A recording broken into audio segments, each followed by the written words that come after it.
有缘人，一个人，尤其是女人，千万不要把自己养成穷相。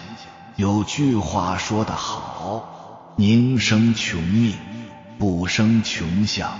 穷相跟钱没什么关系，而是精气神的欠缺。这就是为什么有些人他现在没什么钱，但是他看起来仍然很贵气，那么他未来一定会越混越好。这里面是有学问的，所以远离这三种穷相，你的生命未来会越来越好。第一个，咱们要远离一股哀怨相，其实讲的教怨负相。那你说什么样的一个人是长成一种怨妇相？其实是透过他的语言导致他是一股怨妇相。怨妇，这个怨是叫抱怨，抱怨是从口而来的。曾经的星云大师说过一句话，一个女人把口修好了，就能成为半个佛了。我觉得这句话很有道理，因为你会发现大多数的女性之所以命不好，你会发现口都不咋好，叫做造口业，不修口德。说个有趣的故事，曾接触过一个家境还不错的企业家，他的老婆婆就是一个活活的把自己的老公的家业给怨没的人。首先第一个，他的老婆就是特别爱抱怨，而且在家里抱怨就算了，我们有句话讲叫家丑不可外扬，她可以当着她的老公的客户诅咒她老公不是一个好爸爸。有一些客户比较在乎这个家庭观的，认为你不是个好父亲，没有责任感，我不敢把生意给你做，就因为这样子也失去了一些生意。结果最后她的老公的运势就越来越差，最后整个家族的生意破产，而且家族的生意开始走下坡的时候，一个智慧的女人应该要去协助她的丈夫力挽狂澜，结果她不，丈夫走下坡的时候，她开始又不断打击她老公，骂他是没用的东西，你看你爸给你的事业你也撑不住，当时嫁给你的时候就知道你是个烂泥。你看就是这种恶毒的话，这些东西都是属于较负面的语言词汇。很多人不知道语言词汇是有能量的，所以这个讲教，说出去的话泼出去的水，恶语伤人六月寒。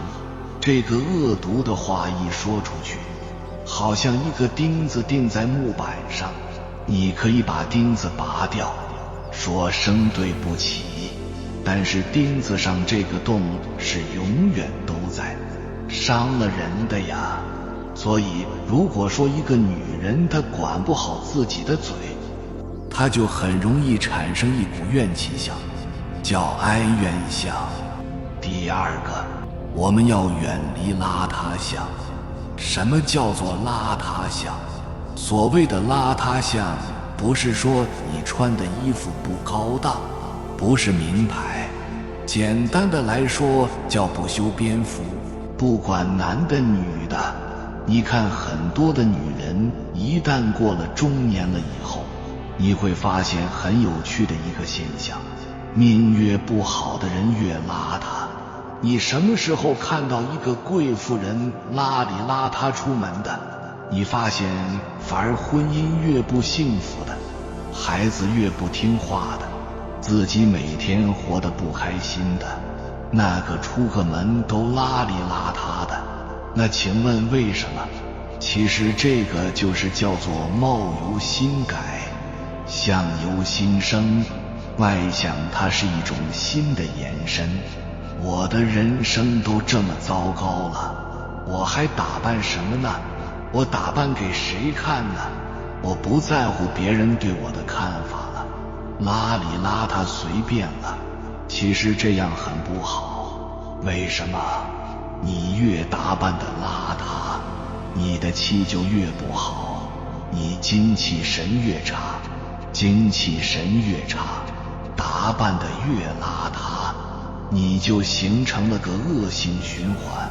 过去这20多年来，我点拨过很多的这些人生谷底的、婚姻的问题的、孩子家问题的、什么破产的、抑郁的、焦虑的，反正就是活得不咋痛快的人。我帮助他们的时候，有一件事情我一定要让他干，必须要让自己穿得精精神神的，甭管你干啥，不准穿得邋里邋遢。很多人问我，那我要怎么穿？其实很简单，虽然我不知道你该怎么穿，我只知道你把什么衣服套在你身上，你感觉你看着镜子的时候，你莫名其妙会挺胸。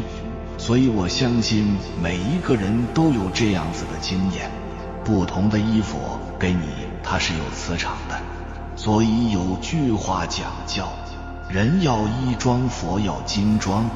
这个衣装金装并不是只是显现自己的身份，其实不同的衣服它穿上去，它会给你不同的感受。打个比方，一个人如果他现在工作不顺利，每天出门把自己打扮得像总经理，每天过得很压抑，觉得很束缚，多多穿运动装。运动代表自由，代表释放。人穿上运动装出门，自己都想小慢跑。自卑的人呐，自己打扮得性感一点，吸引别人的眼光，你会发现这个情绪它是会受影响的。这个是从一个服装设计师那里学的。这个服装设计师是一位女士，有70多岁，头发全部都白了。她每天出门都把自己打扮得像是棵圣诞树，而且是装饰好的圣诞树，身上五颜六色，她就是色彩可多，走路腰杆都挺得直直的。70多岁的老婆婆了，基本上穿的高跟鞋就没低于7公分。她每天都是把自己打扮得精精神神的，你会发现她很奇怪。她身体倍好，所以你看这人把自己的着装要打扮好，你着装打扮好的时候，你自然就会觉得很来劲儿，你讲话你都有信心。所以一个人邋遢相不好，邋里邋遢精气神不行，干什么都没劲。第3个，我们要远离的是精明相。这件事情如果落在一个女人身上，这个命就不好了。她会计较很多东西，她会计较公不公平，她会计较她的付出能不能得到相对应的回报，她会计较她为家里付出了多少，怎么老公都没有回报给我。她会计较我一心一意为了孩子，孩子为什么不照我的意思去做。所以她等等的这一个计较，就会让她的人生产生出来各种的烦恼，她让她身边的人活得也很累。所以有一句话我觉得讲得非常好，一个人之所以痛苦，不是因为你得到的太少，而是因为你计较的太多。所以一个人的这种计较，其显现出来是一种穷相，叫匮乏感。我遇到过很多这样的人，他们的问题是很缺爱，从小是原生家庭不好。一个缺爱的人，他对爱会特别斤斤计较，较缺什么计较什么，所以这是一种匮乏感。所以做他身边的人会很累，它好像一个底下有漏洞的杯子，你不断地给它倒爱，它永远要往下漏，所以永远倒不满。这种缺爱的人，怎么才能让他们得到爱呢？并不是让他找一个老公能爱他，而是让他们去做慈善，让他们去孤儿院，让他们去老人院，甚至去做临终关怀。当他们去付出爱的时候，他们才会真正的拥有爱的感觉。所以这其实是以舍而为得，叫以舍为得。这4个字没有人没有听过1000遍10000遍，可是真真正正能够悟透以舍为得的人是极其少数。你想成为有钱人，你琢磨不是每天从别人身上捞多少钱，你琢磨的是怎么帮别人赚钱，这就是舍的。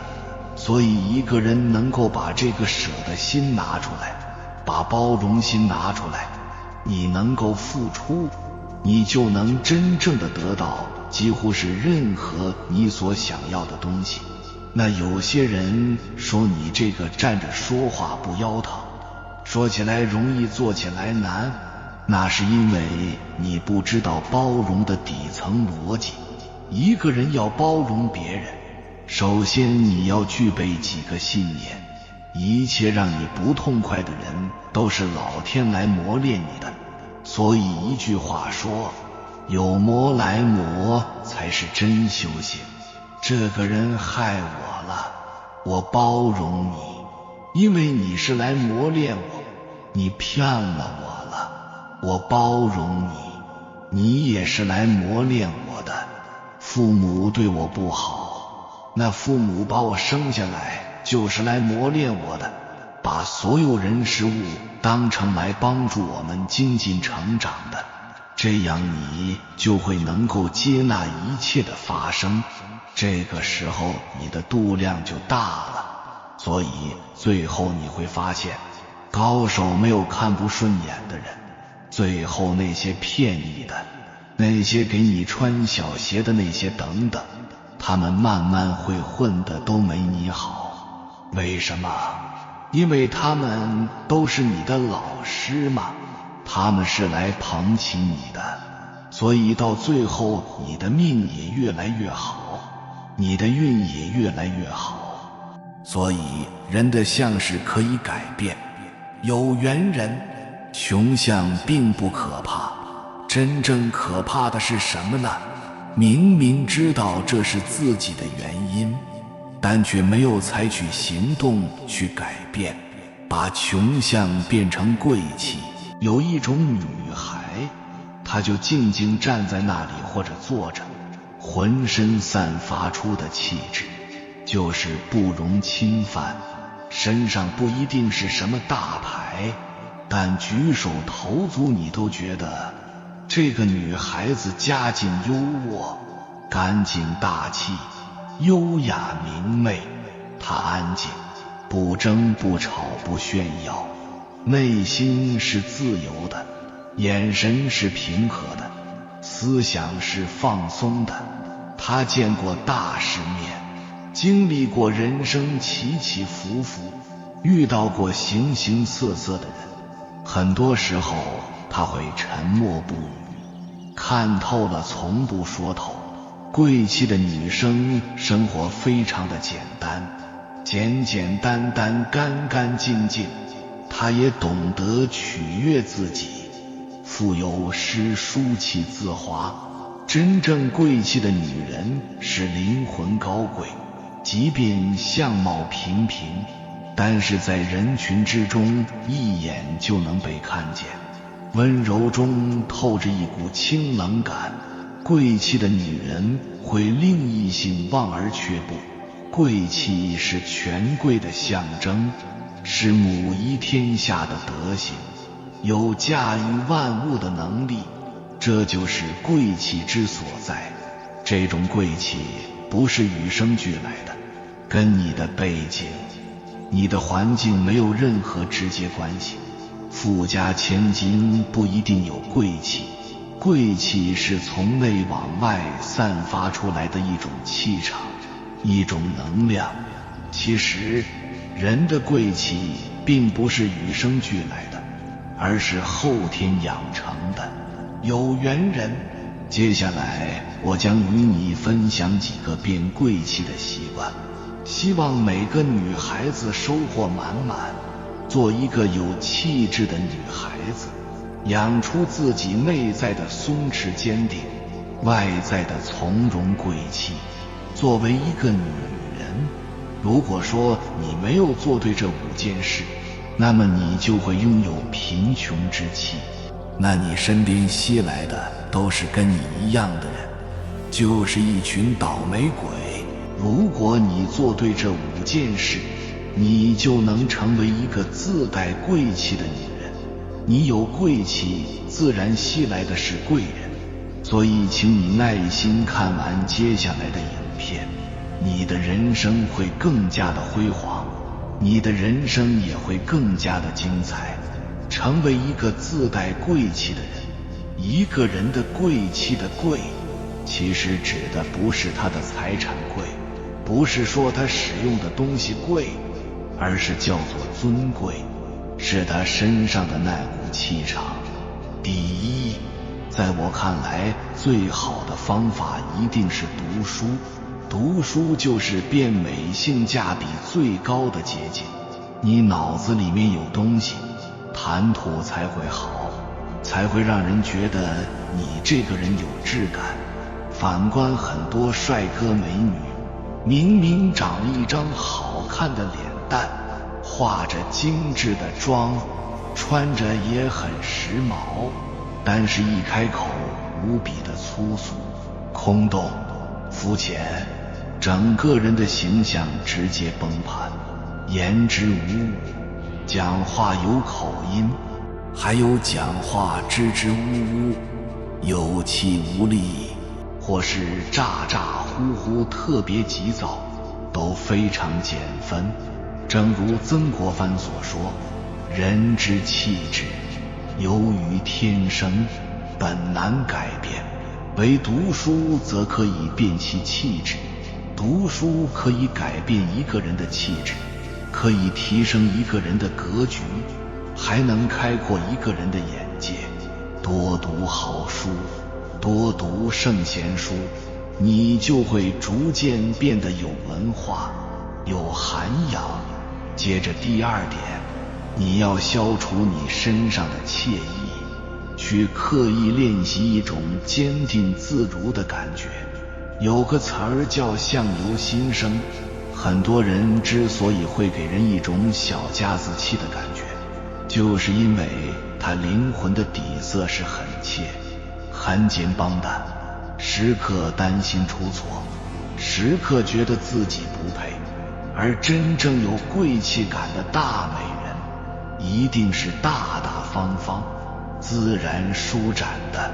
如果你不知道怎么做，我给你提供一个思路，不要总是觉得有一个目光在打量你，请大胆地跳出被观看的位置，想象你是一只猫，一株植物，一朵玫瑰，你优美而自洽，你不接受人类社会的任何规训与凝视，你只需要跟万物一样做你自己就足够了。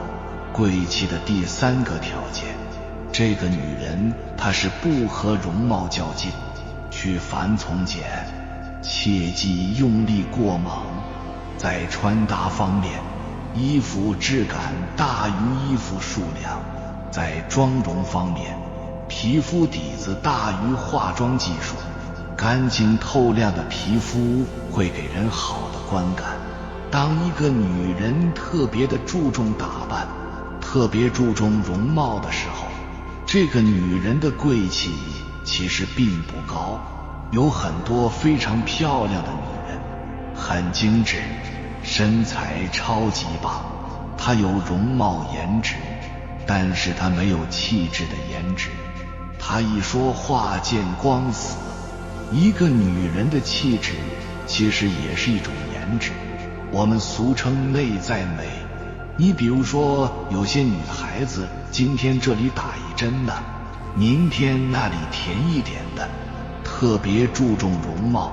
当她花了这么多的时间和精力放在把自己打扮的外在美，她就没有太多的时间把自己搞成内在美。因为每一个人的时间都是一样，只有24小时。但是并不是说一个有贵气的女人她不注重打扮，只不过她可以把自己打扮得简简单单的，素素雅雅的，让人家一看有贵气。第4种有贵气的女人是不跟自己玩内耗，怨妇和内耗贵气就没有了。天天看天天不懒，喝醋醋不酸，吃糖糖不甜，吃盐盐不行，很容易焦虑。白天操心老公，晚上操心孩子，没事儿操心自己容貌焦虑，负能量多。所以一个负面的消极性格的女人，她不会有贵气，她就只能唉声叹气，甚至她很容易看人看事看物不顺眼。有一个小姐姐身高只有1.55米，可是她往那一坐，你就感觉有气场。人家也没有什么高学历，可是很有智慧。为什么她不内耗？心里面的能量一定是积极阳光的，很有贵气。第5个性格一定是要正能量的性格，就是要乐观。如果你去讨厌一个人，你心生厌恶之心，那么你的负能量就出来，负能量一出来，你的贵气就没有了。一个有贵气的一个女人，她是乐观的女人，她看人看事看物都保持着一种欢喜心去对待，不管生命中发生任何事情，他都觉得是好的。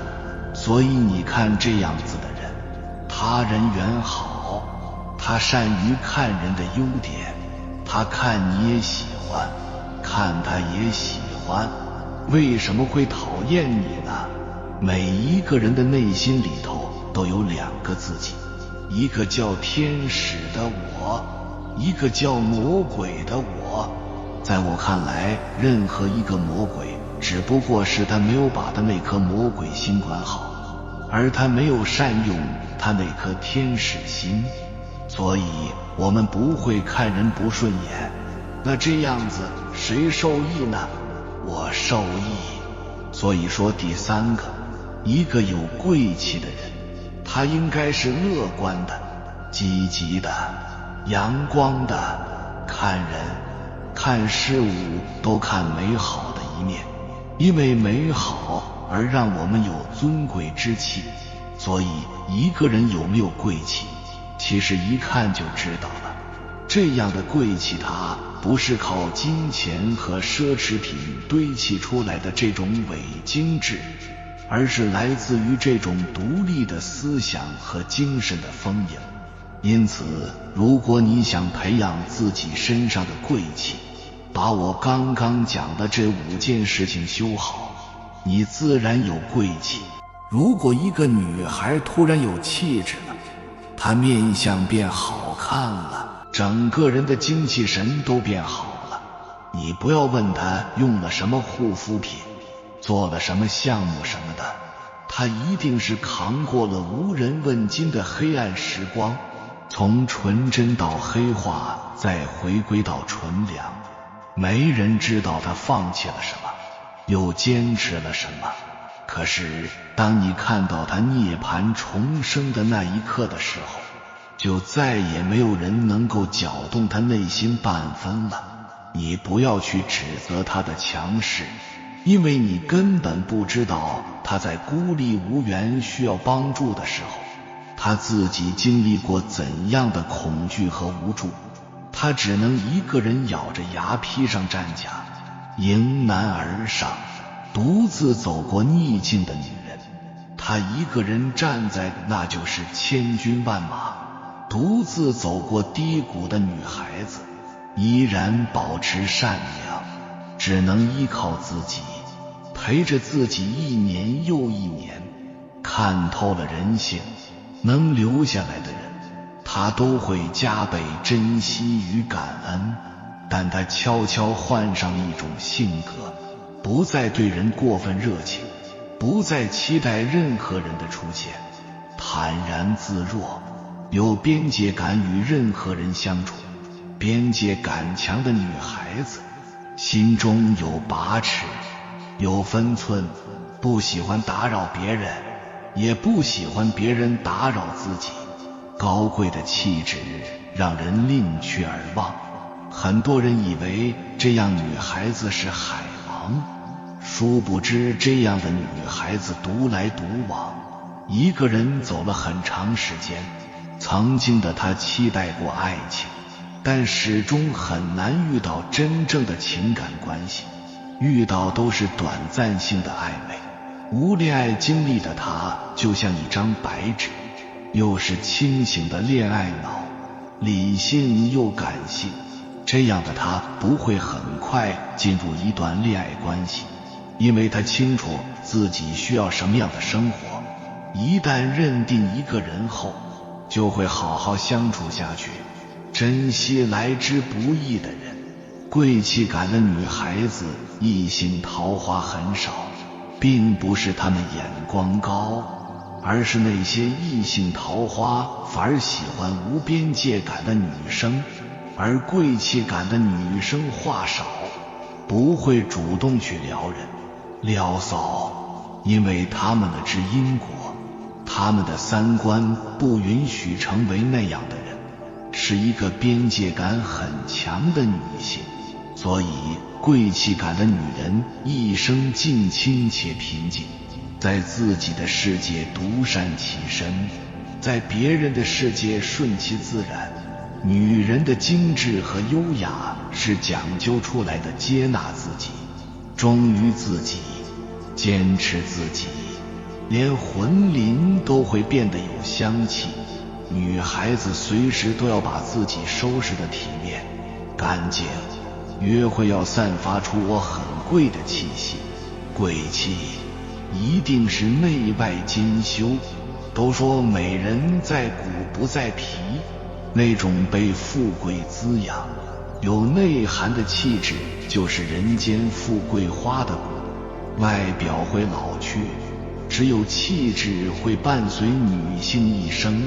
时光的磨练为女性增加了人生的厚度，让贵气有岁月沉淀的浑厚底蕴感。愿我们在大千世界坚守内心的感受，尊重自己内在的感受，跟着自己的直觉走，不要违背自己的直觉，那是宇宙在提醒你，做自己感受的主人。有缘人，感谢你看到最后。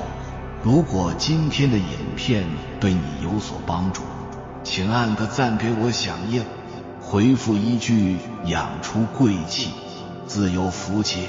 愿你从今天开始告别穷相，贵气逼人，好事连连，幸福满满。还没有订阅频道的，请点击右侧的订阅按钮，与我们建立更深的连接。随缘加入会员，与同频之人共修福报，随喜转发，传播善知识，功德无量。